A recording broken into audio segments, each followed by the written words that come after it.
Salut à tous, aujourd'hui, nouvelle vidéo sur Doctor Strange, et plus précisément sur par où commencer les comics sur le Doctor Strange. Pour la sortie du film Multiverse of Madness, c'est donc l'heure de vous conseiller un très bon run sur le personnage.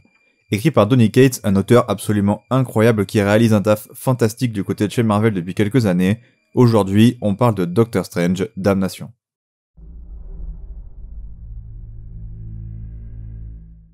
Face aux plus grandes menaces mystiques, la Terre peut compter sur son sorcier suprême, le plus grand magicien de la planète, le célèbre Loki.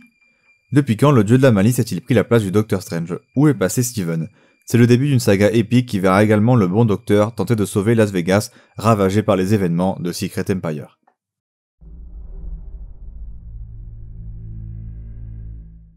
Alors, pour parler d'histoire, je pense qu'il faut vraiment commencer par dire que le point de départ du tome est vraiment original. Loki, en tant que sorcier suprême qui sort de nulle part, ça pose directement les bases d'une histoire vraiment surprenante et bien imaginée.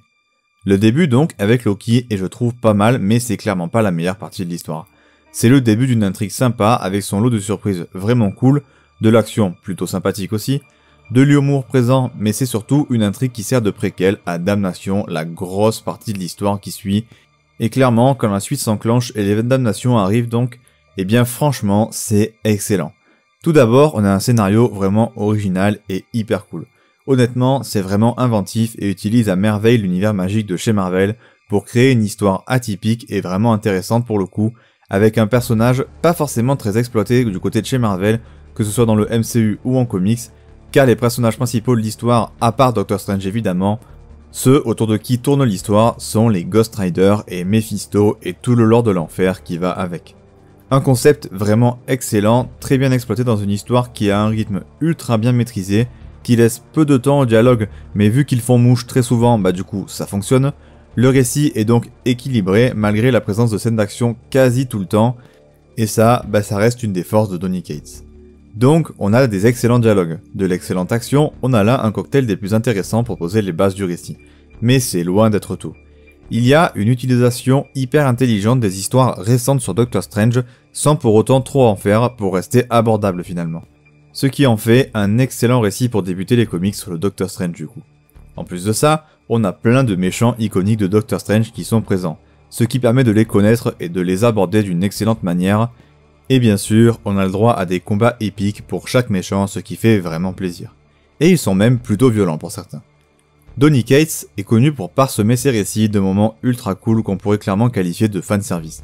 Mais là où il fait une différence immense avec le fanservice habituel, c'est que très souvent, voire même tout le temps, ces passages entre guillemets de fanservice sont complètement justifiés pour son récit, et ont une utilité et ne sont pas là que pour être là. Et bien sûr, ce Doctor Strange Damnation n'échappe pas à la règle avec beaucoup de moments comme ça. Complètement donc intégré au récit de manière vraiment satisfaisante avec plein de rebondissements, le tout dans un récit hyper accessible mais surtout très facile à appréhender. Et tout ça malgré la présence de plusieurs personnages importants de l'univers magique chez Marvel et surtout une utilisation du lore magique vraiment importante. Ce qui est d'ailleurs vraiment assez dingue quand on y pense. Avoir un récit abordable qui met autant de personnages sur le devant de la scène, c'est quand même un petit exploit. Et ce qui est au centre de cet univers magique, la phrase ultime si on peut dire, et qui est parfaitement représentée dans le récit, c'est que la magie a un coût. Quand Doctor Strange rebâtit toute une ville avec un seul sort, il ne peut pas s'attendre à n'avoir aucune répercussion en retour, et bien évidemment les répercussions sont souvent bien plus graves que les effets positifs.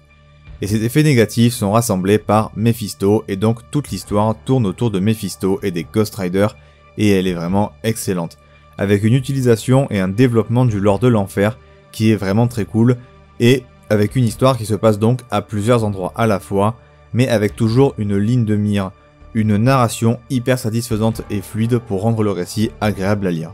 Le tout ponctué par de l'excellent humour, qui est plutôt présent mais qui ne pèse pas du tout sur l'ambiance et ne casse pas les moments de tension. Il y a aussi des moments épiques et surtout des énormes surprises et retournements de situation propres au scénariste, qui va même se targuer de rassembler une équipe, les Midnight Suns, pour venir au secours du Doctor Strange lors de l'event Damnation, ce qui va évidemment amener à des confrontations contre les forces de Mephisto, à la fois épiques mais aussi complètement inattendues et farfelues. Et surtout, Donny Cates va se laisser le droit de rendre aussi les Avengers centraux à l'histoire, mais dans une position pas du tout habituelle. Et même si elle reste assez vue et revue au cours de l'histoire, ici elle est bien faite et bien réalisée.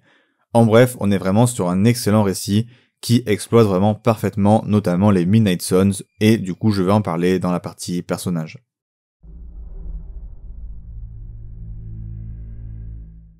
Alors, en ce qui concerne les personnages, il y a pas mal de choses à dire car j'ai quasiment omis complètement dans la partie histoire qu'au final, les Midnight Suns étaient vraiment centraux au récit. Ça amène à un récit plus global et qui du coup a peu de temps pour travailler ses personnages.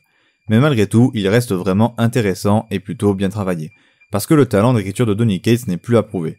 Déjà, la plupart des personnages ont leur moment pour briller.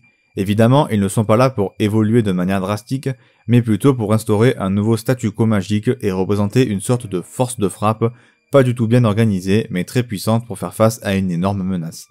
L'équipe fonctionne donc hyper bien en termes d'écriture, et les différentes individualités sont vraiment trop cool.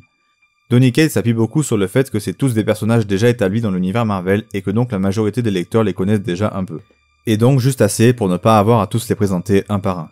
Les relations des personnages entre les Midnight Suns sont hyper cool et intéressantes, et même si c'est plus des interactions finalement, peu importe, ça reste un plaisir de les voir évoluer et combattre ensemble. Pour parler rapidement des individualités du groupe, je dirais que Mr. Knight est vraiment très marrant et apporte une touche unique à l'équipe. Wong, par ailleurs, il est vraiment creusé, il est presque le personnage principal, et son développement et son écriture sont vraiment hyper intéressantes. Blade, comme à son habitude, pue la classe. Iron Fist se démarque assez bien, notamment grâce à ses très bons dialogues, et bien sûr, Doctor Strange est bien travaillé sur ses différents traumatismes et sur son arrogance. En ce qui concerne les antagonistes, Mephisto est ultra charismatique, intéressant, vicieux, fidèle à lui-même. Et c'est un super antagoniste. Et en ce qui concerne les autres antagonistes, ils sont tous très cool. Et pour certains même un peu creusés. Et évidemment, pour terminer, Ghost Rider. Membre ultra important des Midnight Suns et donc au cœur de l'histoire, il est excellent et super bien développé et termine l'aventure dans une position très surprenante avec un bouleversement complet de statu quo vraiment assez fou.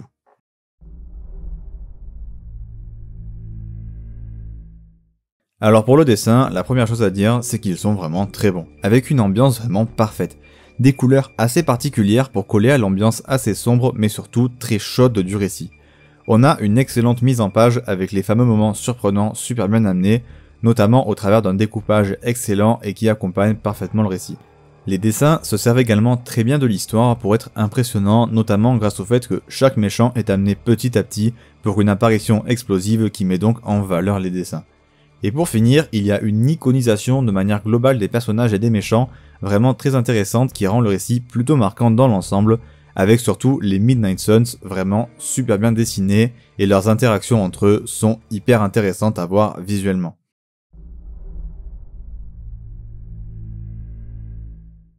Alors pour le conseil lecture, je peux tout d'abord vous conseiller la suite directe des aventures de Ghost Rider avec les 2 tomes en 100% Marvel. Et sinon, pour le Doctor Strange, la suite de ses aventures sont dans le run de Mark Waid en 100% Marvel également. Je n'ai aucune idée du niveau du run de Mark Waid, mais étant un très bon scénariste, c'est au minimum correct je pense que vous dépenserez pas votre argent pour rien. Voilà, c'est tout pour cette vidéo sur par où commencer les comics Doctor Strange. J'espère qu'elle vous aura plu et que potentiellement le film vous aura donné envie de découvrir ce personnage incroyable et qui possède des récits vraiment excellents et qui sortent de l'ordinaire. N'hésitez pas à aller me suivre sur mes réseaux sociaux, là où je suis le plus actif c'est sur Twitter. N'oubliez pas, nouvelle vidéo dimanche prochain à 17h30. Sur ce, c'était Day One et à la semaine prochaine.